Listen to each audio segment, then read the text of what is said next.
Well, before I start, I'm not going to provide much update given the private nature, but our thoughts and prayers are with a gentleman who suffered a medical issue prior to the game. We're hoping for the best. I can't comment any further. Our team, our organization have sent out a lot of prayers to him, to his family, and as we get further updates, we're hopeful that it trends in a good direction, but that's all I can really say right now. Obviously, a very, very difficult time, but very proud of the team rallying around him, rallying around each other, the medical staff, security team, arena ops, the Spurs, collaboration with them, the league, figuring out, a course of action that's not ideal, from a basketball standpoint when life is put right in front of your face in that type of circumstance. So, as I said, we are praying and praying and praying, and I hope everyone is. The power of prayer is the most powerful thing out there, and I hope everyone's doing the same for this gentleman.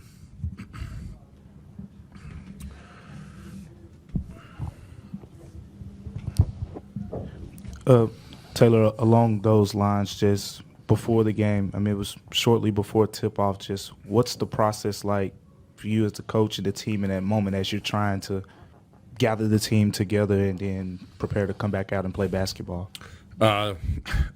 There's no precedent for it. There's no script for it. I think everyone in the building was pouring their hearts and hopefully praying for the gentleman while those individuals were coming to be there for his aid and rescue him.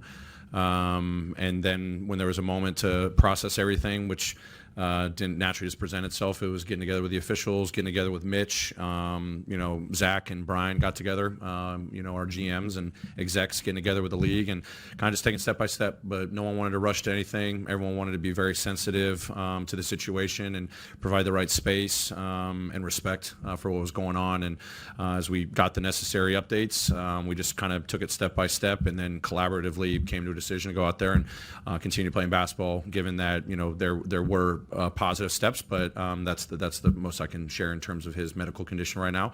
But the information allowed us to then make the decision to go out there and play some basketball.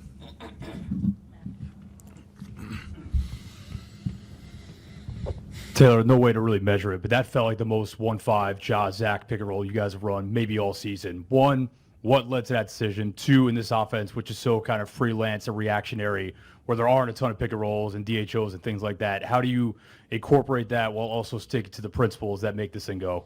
Yeah, it's been something we've been discussing a lot internally, trying to figure out the balancing act, and obviously with Ja's supreme skills in the pick and roll department, playmaking, scoring. I thought he set a tone tonight. On the ball and off the ball. Knocking down shots, playing with pace in the full court. That chemistry with Zach is something that we've been needing to unlock.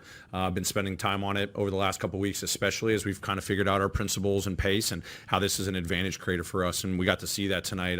Obviously, Ja benefiting, getting downhill, getting shots off, assist to Zach, and then eventually that's going to open up closeouts to the three-point line because of the gifts that Ja has in those situations. So it's awesome to see, and we're going to keep pouring into that and find that balancing act so that we can be diversified, as I've been talking about, with our offense overall.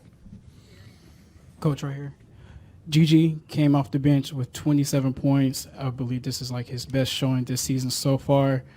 With this being his 8th game back, can you just talk about where he's came from? Yeah, just progress every day. His head has been in a great place in terms of just how do I continue to just take strides. It's been a long time. He's realistic, having played competitive basketball. But I see the strides. He's coming in with the right mentality, the right energy. He and I talked about it the other day. It's like, man, I just got to continue to find a way to just make an impact on defense. I got to rebound more. He's talking about the winning plays. And I said, man, you do that, that's going to unlock everything on the offensive side because I feel like you're making great reads. The other night, knocked down a three, but some of his playmaking where he was pushing the ball 3 seconds at the three-point line, gets a piece of the paint, boom, kick out to a corner three or kick out to the wing, just having the whole floor in front of him. And then tonight, being in a lot of closeout situations, got downhill a lot. Obviously, his space reads on the perimeter, knocking down shots was big. And the fact that he's still staying locked in on the defensive side, just getting his groove back because it's a guy that we want to continue building up to be a really, really good two-way player. At this point in the season, how important are these games, especially when you can get Ja and Jaren kind of cooking at the same time? And how important is it to be able to find the right, dosage for each of them over the course of a game? Yeah, it's awesome having those guys on the floor and figuring out as the overall offense, but where those guys, their strengths and where they're having their advantages, they're very important right now. I mean, the whole league's going to have a little bit of a break, for a week, but then you're right back to it. So the momentum you can build up, whether it's practice time, shoot around time, film work, individually, collectively, and then obviously the games themselves, that's the best teacher of all. So I think it's important for us. I think we've got 4 games left before the break, 4 or 5. Like, we just got to keep taking it day by day, where our guys are continuing to come in with the right mentality, the right energy. You just talked about Gigi. That's the whole roster. This time of year, you can be like, oh, let's just get to the break. The break doesn't give you really a break. You're back into it in 7 days. Pretty quickly. So we want to build up the momentum. We want to keep putting the work. Our guys are thinking big picture here. And even right now, these games are supremely valuable to get those reps and that chemistry and that development. Coach, at this point of the season, everyone's pretty banged up trying to get to the All-Star break. But when Ja, what he's been going through the last few weeks, what do you think how do you think he's managed that, and how do you think he's handled the situation? Yeah, I mean, obviously, someone asked me. I mean, of course, it's frustrating for him. Missing the last 2 games because he was building up some rhythm. But, what I saw behind the scenes, the 3-4 days that he was out was phenomenal. I mean, what he was doing in the training room, in the weight room, doing everything possible. And I said it before the game, like with the ball in his hands as much as possible to get out there. Obviously was, game time decision the other night against Milwaukee, but then had the juice tonight, and it's awesome. So to him to have that rhythm and not miss a beat when he, misses 2 games and comes back, hopefully this, gets him some momentum runway before we get to the break. And obviously, the impact he can make, on both sides of the floor and be the engine to what we do. So, just proud of, his mentality through the last couple of days and coming out with this great, performance. Taylor, so these 3 matchups you've had with the Spurs so far, you've adjusted to Wembanyama by having space just all over the floor. You did it early in this game with putting Santi Aldama in earlier than usual for Edie. What do you really just have to account for with Wembanyama and the adjustments, just because of his size and the ground that he can cover defensively? Yeah, I mean, you've got to move him. He's one of the best defensive players in the game. His on-offs when he's on the floor, it's not just, the block shots, it's the altering of your movement, on the offensive side. So we have success when Zach can be out there at different moments, offensive rebounding. I thought he had some good stretches there in the fourth quarter with Wembanyama on the floor. But then, the first 2 matchups really showed us some stuff with Santi and Jaren, from a matchup standpoint defensively.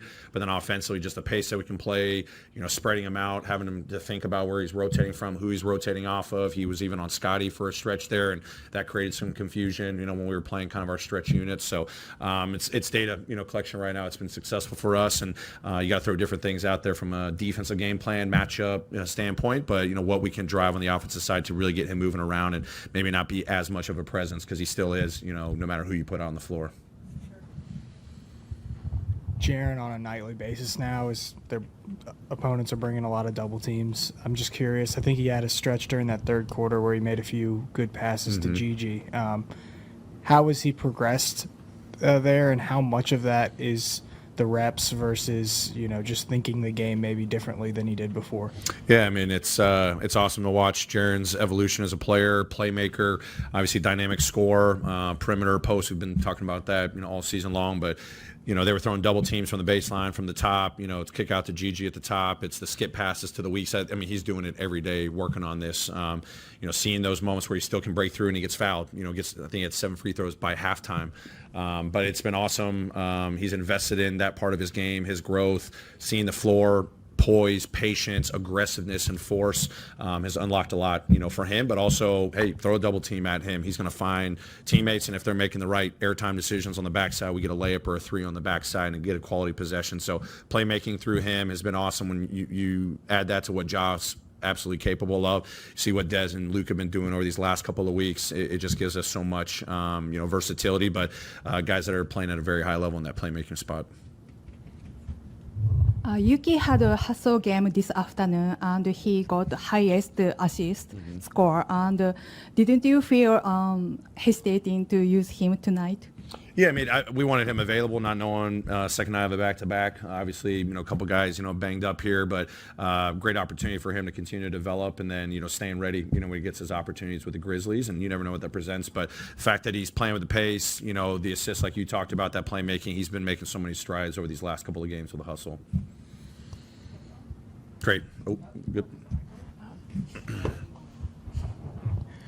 Oh, with Gigi, we see the scoring, but you talked a lot about wanting to see him take those steps on the defensive end. We see he's starting to, get a little more active with his steals and things like that. Just what have you noticed about his progression on the defensive end in terms of where he is as opposed to where you want him to be? Yeah, I mean, it's still got to be his first priority when he steps on the floor. He and I talk about that.